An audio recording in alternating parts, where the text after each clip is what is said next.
Oke, screen Ibu sudah kelihatan anak-anak? Sudah Bu. Oke, baik, jelas ya.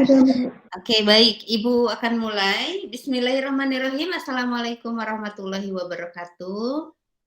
Waalaikumsalam warahmatullahi wabarakatuh. Baik. Oke, 12 IPS 1 mungkin ini pertemuan pertama dalam pembelajaran ya matematika wajib. Jadi matematika wajib kalian nanti akan ditemani oleh Ibu Teti Novianti, SPD SPD MSI. Selamat datang. Yang pertama, Ibu ucapkan selamat datang di kelas 12 tahun pelajaran 2021-2022. Mudah-mudahan di ujung nanti kalian lulus dengan kondisi yang maksudnya dalam keadaan yang sudah tidak pandemi. Mudah-mudahan, amin. Baik, izinkan Ibu memperkenalkan diri dulu. Ibu Ibu asli dari Cianjur, kemudian saat ini Ibu tinggal di Ciamas Permai.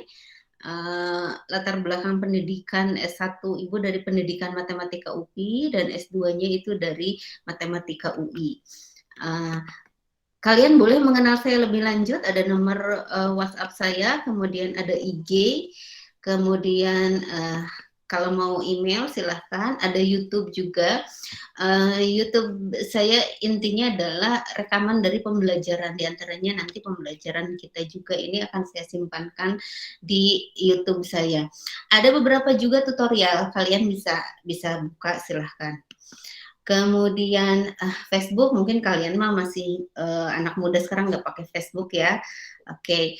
Kemudian Ibu juga punya akun namanya akun GeoGebra. Akun GeoGebra itu bisa diakses oleh siapapun. Ini media pembelajaran matematika ya.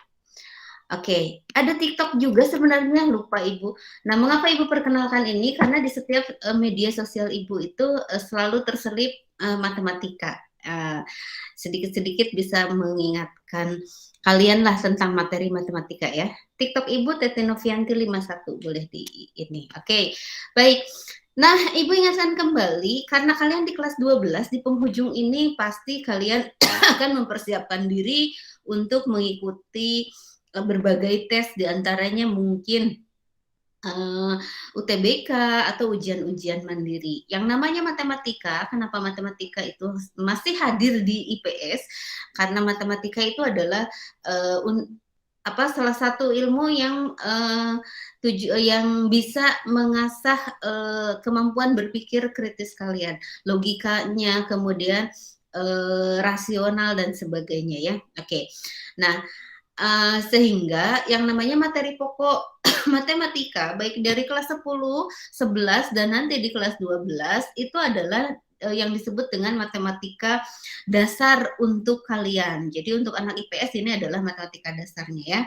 Ibu ingatkan kembali di kelas 10 dulu kalian sudah pernah belajar tentang persamaan dan pertidaksamaan nilai mutlak, kemudian pertidaksamaan rasional dan irasional ya. Ketika nanti ada US ujian sekolah selain yang UTBK, ujian mandiri itu, nah ini masuk materi dalam yang di-US-kan ya. Kemudian sistem persamaan linear 3 variabel, kemudian sistem pertidaksamaan 2 variabel, fungsi dan grafik, komposisi fungsi dan kemudian trigonometri berrelasi. Nah, ini rangkaian trigonometri dulu di kelas 10 ya sampai fungsi trigonometri. Nah, di kelas 11-nya kemarin kalian apa saja? Yang pertama kalian belajar tentang induksi matematika. Nah, induksi ini sangat penting, walaupun sebenarnya kadang banyak yang merasa kesulitan, tapi ini sangat penting untuk kalian pelajari walaupun di IPS. Karena apa? Karena ini untuk mengasah kemampuan menyimpulkan sesuatu dari argumen-argumen, membuat kesimpulan yang syah di situ, membuktikan sesuatu gitu. Nah, contoh ketika suatu hari nanti kalian jadi lawyer, jadi hakim, jadi apa gitu ya. Ini dasar-dasar pembentukan pemikirannya itu di sini ya. Oke, kemudian kalau kalian misalkan yang ingin jadi pengusaha atau entrepreneur dan sebagainya, belajar program linear itu sangat penting. Kemudian kemudian ada matriks, kemudian ada transformasi, pola bilangan, limit, turunan, aplikasi turunan, kemudian integral ya. Oke. Nah, yang akan kita pelajari di kelas 12 itu ada 4 saja ya. Yang pertama adalah jarak dalam ruang, kemudian statistika, kemudian kaidah pencacahan, kemudian peluang. Nah, gambar-gambarnya Ibu ingatkan. Jarak dalam ruang berarti kita akan belajar bangun ruang ya, bangun ruang yang sudah kalian pelajari sudah kalian kenal sebenarnya dari sejak SD, itu sudah mengenal ya, yang namanya kubus, balok dan sebagainya. Kemudian statistik, kita akan bicara data, bicara grafik, bicara pengolahan data ya. Kemudian kaidah pencacahan, bagaimana mencacah melakukan pencacahan dari serangkaian percobaan gitu. Nah, sebenarnya percobaan itu mungkin kalian sejauh ini taunya kaidah pencacahan dan peluang itu pokoknya belajarnya tentang koin Bu, tentang dadu Bu, tentang bola, tentang kelereng. Nah, sebenarnya itu adalah simulasi percobaan. Percobaan realnya di mana? Dalam kehidupan kita sebenarnya ya. Nah, baik. Itu saja. Nah, jadi yang akan kita pelajari nanti sedikit-sedikit kita akan mungkin ada review materi kelas 10 dan 11. Kita akan sesuaikan dengan kondisi waktu ya. Baik. Nah, sampai dulu yang tanyakan atau Ibu yang bertanya, apakah serangkaian materi pokok ini masih ingat? Masih ingat? Atau minimal, oh iya saya ingat pernah mempelajari ini. Bagaimana nih? Boleh buka suara? Gimana? Atau lupa semuanya? Oke, baik. Nah, Ibu akan mulai ke jarak dalam ruang. Ya, oke. Apa saja yang akan kita pelajari di jarak dalam ruang ini? Yang pertama kita bisa mendeskripsikan bangun ruangnya tentunya. Kemudian materi prasyarat apa yang yang akan menjadi prasyarat untuk mempelajari bangun ruang ini adalah pemahaman kalian tentang bidang datar, kemudian juga dibantu dengan trigonometri. Nah, sekarang Ibu sambil tengok-tengokin kalian. Nah, Ibu mau tanya, trigonometrinya masih ingat nggak? Yang mana sih trigonometri?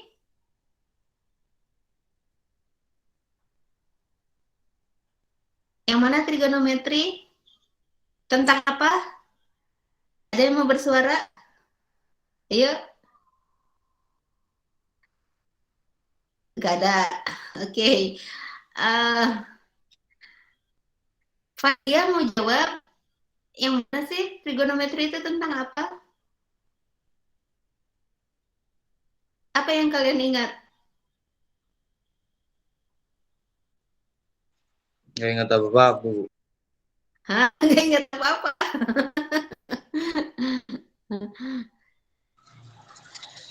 Apa ayo? Siapa yang ingat? Trigonometri itu pengukuran sudut ya. Biasanya yang terkenal di trigonometri itu apa? Sinus, kosinus, tangen dan sebagainya. Ibu matikan dulu ininya. Backgroundnya, non aja.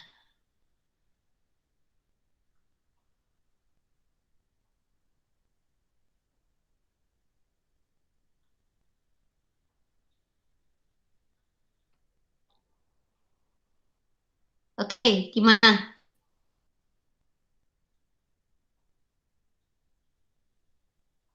Zatira, Anggita nih.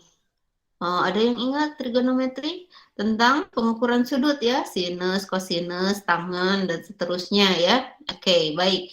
Nah, sekarang Ibu mau tanya ini aja deh.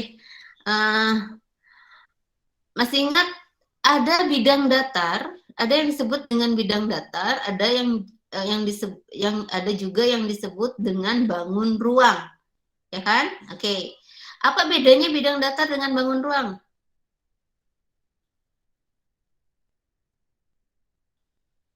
Apa bedanya bidang datar dengan bangun ruang?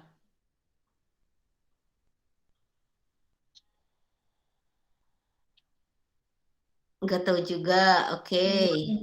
Hah? Ada yang mau jawab? Apa bedanya? Bangun datar cuman punya bentuk 2 dimensi. Oke.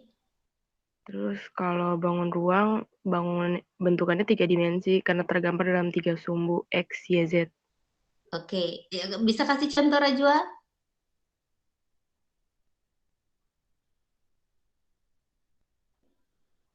Bangun ruang misalnya bangun datar misalnya lingkaran, persegi panjang, persegi.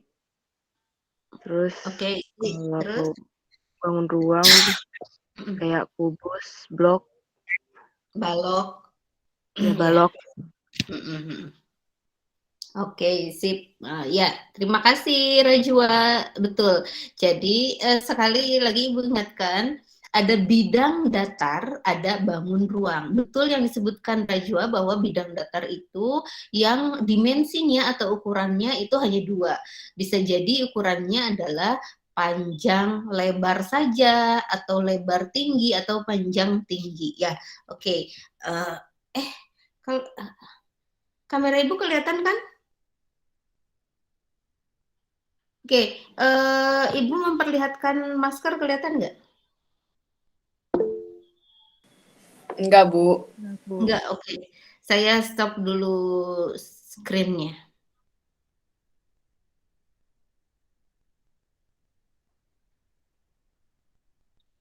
Saya matikan.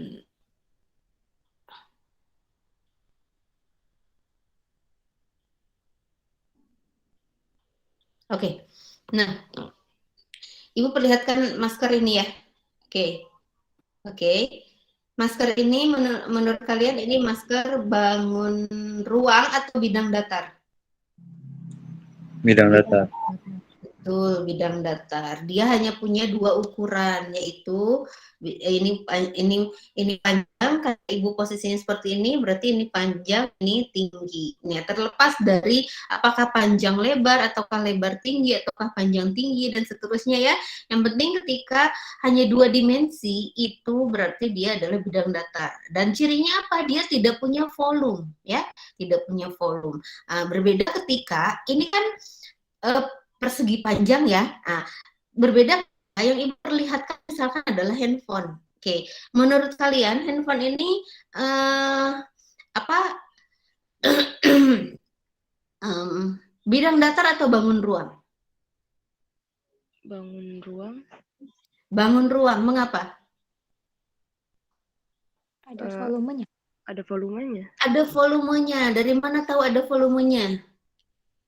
Kalian lihat ini kan ya.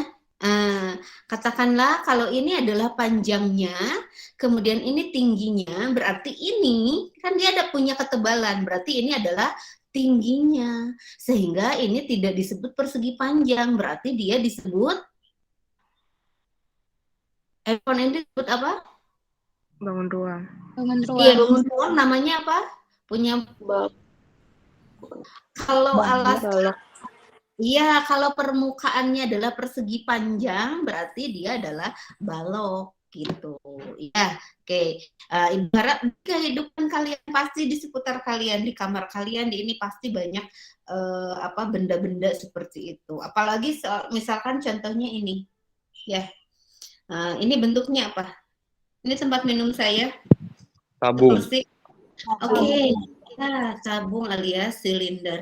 Dia punya alasnya cirinya kalau tabung atau silinder berbentuk apa? Lingkaran. Iya, permukaan alas dan atasnya itu berbentuk lingkaran. Kalau ininya berbentuk apa?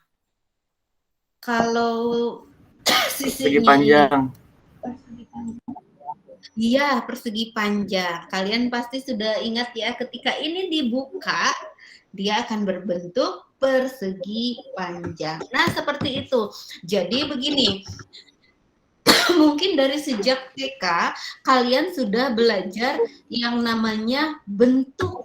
Dikasih tahu nih, ini ada yang kuning, runcing-runcing, namanya segitiga itu kan. Nah, yang namanya disiplin ilmu, yang namanya ilmu pengetahuan, semakin tinggi pendidikan kalian itu semakin abstrak.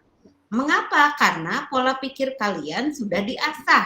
Nah, jadi ketika dulu belajar ini loh, rak buku ini bentuknya balok, ini bentuknya ini. Nah, itu konkret. Kalian bicara konkret. Nah, sekarang di SMA ini kalian akan lebih belajar secara abstrak lagi, sehingga yang akan kita pelajari itu lebih ke dalam unsur-unsur pembentuk bangun ruang. Jadi balok itu ada apa saja, berapa rusuknya, berapakah titik sudutnya, berapakah permukaan sisinya, bentuknya apa, berapakah jarak antara titik ke titik ini, dan seterusnya. Nah, itu. Jadi yang akan dipelajari di SMA ini lebih ke dalam lagi, lebih abstrak lagi, seperti itu ya. Nah, jadi Ibu akan share screen lagi ya. Ibu akan share screen lagi. Karena nanti di jam 8 Ibu harus keluar dari room. Oke. Nah, oke ya. Sekarang sudah tahu membedakan bidang datar dan bangun ruang. Kita akan lanjut ke sini.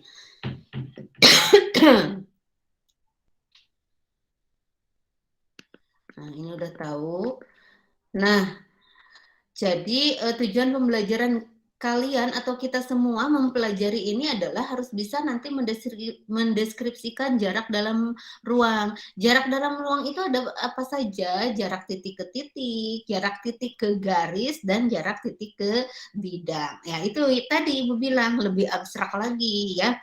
Kemudian tentu harus paham juga dan harus bisa mengaplikasikan dalam kehidupan sehari-hari. Nah, ini yang Ibu tayangkan.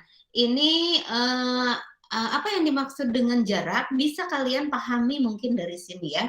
Kalian bisa lihat di sini, di peta ini, jarak antara, pertanyaannya misalkan jarak antara Jakarta dengan Tokyo yang mana gitu. Ibu tidak bicara berapa. Yang mana ketika konteksnya adalah peta seperti ini, maka jaraknya itu adalah katakanlah Jakarta ini adalah sebuah titik, lalu Tokyo adalah sebuah titik, maka tarik garis lurus dari Jakarta ke Tokyo ya. Nah, itu. Kemudian bentar.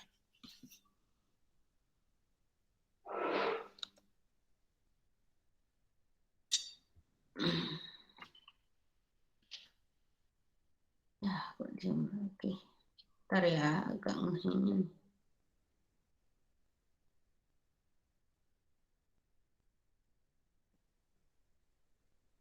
Jaringannya keganggu sebentar ya.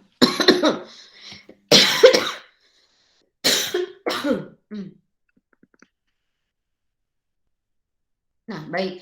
Nah, yang kedua, kalian mungkin sekarang sudah lekat dengan kondisi-kondisi seperti ini ya. Sering pesan di ojol gitu kan ya, pesan makanan atau mau berangkat ke suatu tempat pakai kendaraan online dan sebagainya. Ketika kalian klik aplikasinya, nah sekarang akan tampaknya kurang lebih seperti ini, atau kalian buka Google Maps ya, itu akan tampaknya seperti ini. Nah, sekarang kan SMA 6 dengan Botani Square. Nah, pertanyaannya jarak antara SMA 6 dengan Botani Square yang mana? Kalau kalian bicara lintasan, kalian bisa amati di ini. Kalau kalian di aplikasi ya, di aplikasi ojol atau di map atau apapun, pasti yang diberikan adalah lintasan kendaraan, lintasan atau iya yang bisa dilintasi oleh kita menggunakan untuk jalan kaki gitu kan, di Maps itu ada pilihannya. Kalau untuk jalan kaki titik segini lintasannya gitu kan. Kalau untuk kendaraan roda 4 ini dari SMA 6 ke Botani Square itu 4,7 km. Terus sebenarnya kan realnya jarak dari satu tempat ke tempat itu pasti ada beberapa alternatif, bisa lewat ini ya, misalkan dari SMA 6 ke Botani itu bisa lewat Air Mancur, kemudian ke sebentar, ini ada agak-agak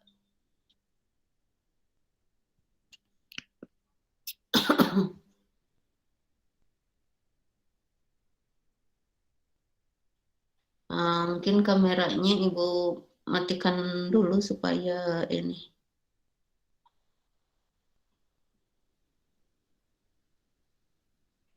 Agak lemot.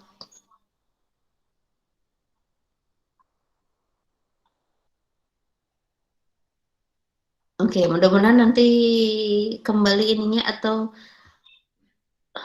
tapi slide Ibu masih kelihatan ya? Masih, Bu. Masih, oke. Aduh, tunggu ya, agak delay ininya. Oke, jadi intinya gini yang ingin Ibu perlihatkan, bahwa yang namanya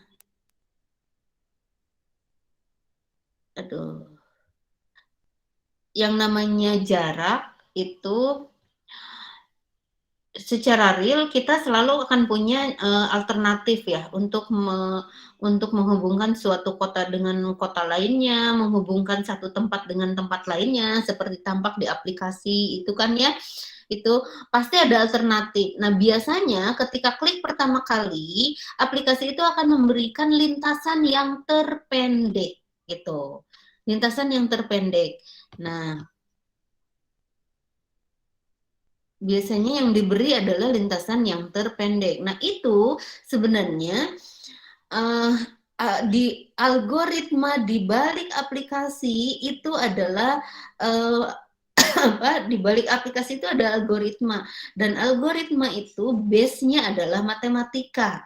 Nah, mengapa? Karena di matematika yang namanya jarak itu adalah jarak terpendek gitu.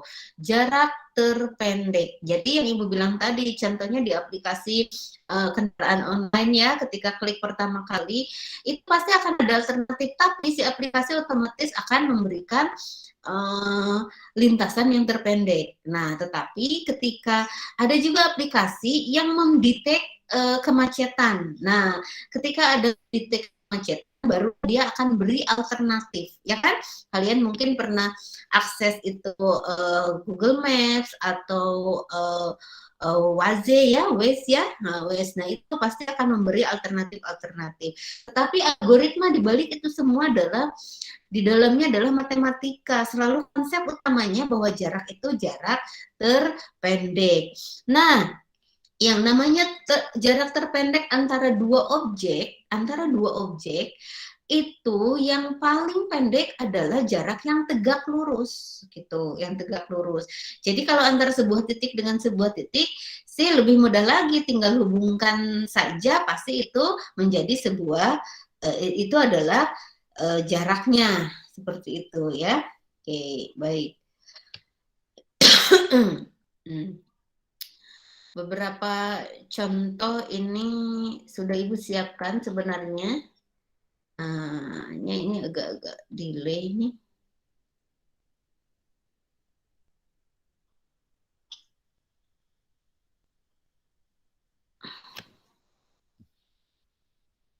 Oke, nah terus gini aja sambil Ibu jelaskan. Oke. Baiklah, slide-nya maunya ke sini, oke. Nah, jadi secara konsep matematika, ini simulasinya ya, kalau ada dua titik, katakanlah titik A dengan titik B, maka jarak dua titik itu adalah garis yang menghubungkan kedua titik ini. Seperti itu. Panjang ruas garis. Jadi tanya jaraknya mana? Panjang ruas garisnya berapa? Seperti itu ya. Oke. Aduh, delay-nya ini kebangetan. Nah, terus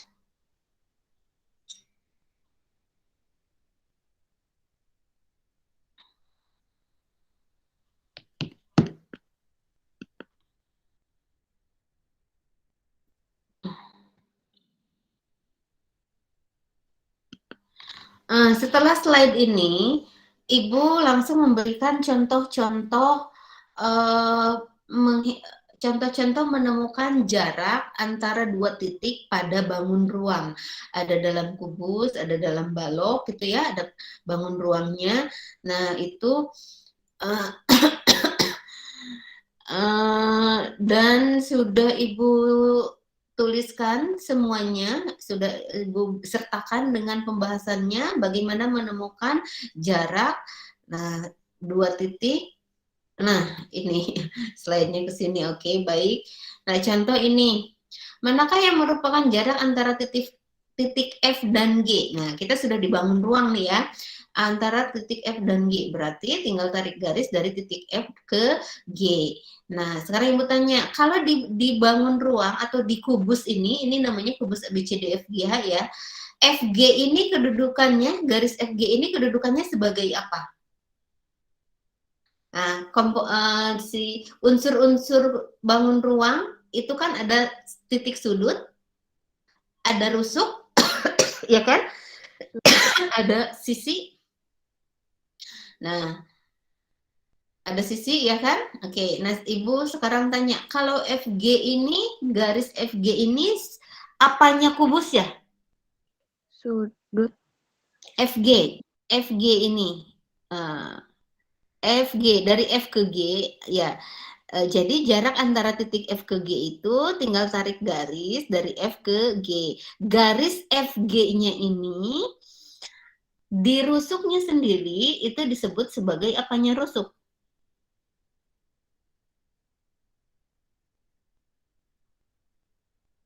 Apa? Nah, oke. Ibu tanya, kalau titik sudutnya ada berapa di kubus itu?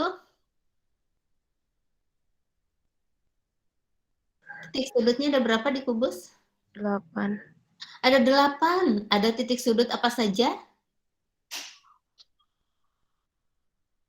Ada titik sudut apa saja? Ada titik sudut A, ada B, ada C, ada D, ada E, ada F, ada G, ada H. Gitu kan ya? Oke. Ada berapa rusuk pada kubus? Ada berapa rusuk pada kubus? 12. Ada 12. Ada apa saja? AB, C, Ya, AB, CD, CD, AD, gitu kan ya? Terus di atas ada EF, FG, GH, HE, ada lagi AE, ada lagi BF, rusuk tegak namanya. Ada lagi CG, ada lagi DH. Itu rusuk-rusuknya kubus. Jadi jarak antara titik F dan G ternyata adalah rusuk FG gitu. Bagaimanakah atau manakah yang merupakan jarak antara titik B dan D? Nah, konsep jarak tadi, hubungkan titik B dengan D, maka terjadilah garis ini. Garis inilah yang disebut jaraknya, garis BD. Pertanyaan Ibu, BD di sini kan sudah kita gambar seperti ini, apanya kubus ya? BD itu apanya kubus? sisi. Sisi. Yang lain? Selain ada titik sudut, ada rusuk, ada sisi, dia juga punya, kalau garis yang melintang, yang menghubungkan dua titik sudut yang berhadapan pada sebuah bidang disebut diagonal. Betul. Jadi, diagonal bidang atau diagonal sisi pada sisi ABCD.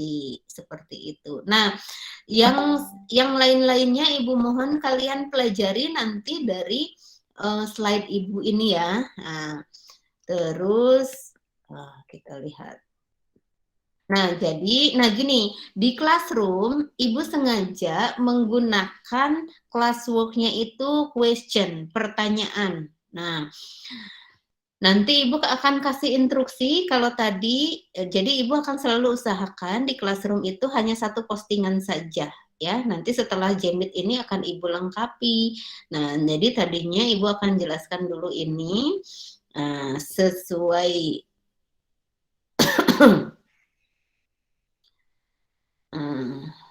ini masih banyak ya, slide-nya masih banyak. Ke bawahnya itu adalah contoh-contoh soal dan pembahasannya.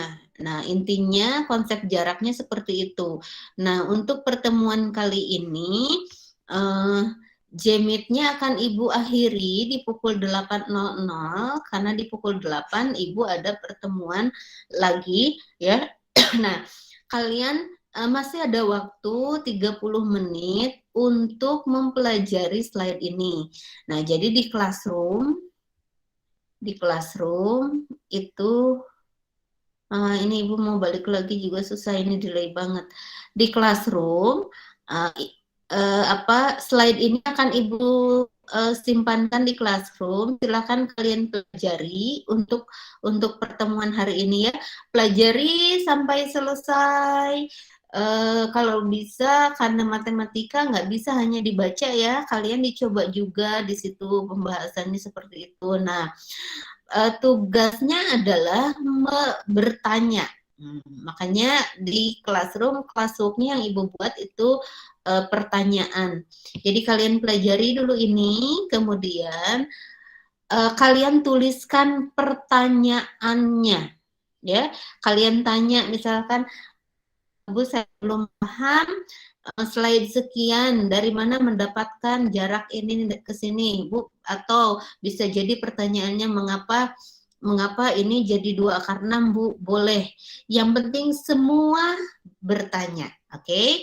Nah, kalau kalian sudah menuliskan pertanyaannya di situ, ya, oke? Kalau sudah menuliskan pertanyaan kalian di classwork itu, barulah submit. Nah, tadi Ibu lihat sudah ada atau turn in ya. Tadi Ibu lihat sudah ada yang turn in. Nah, jadi nanti akan Ibu return dulu. Ya, akan Ibu return dulu. Kalian jangan dulu turn in sebelum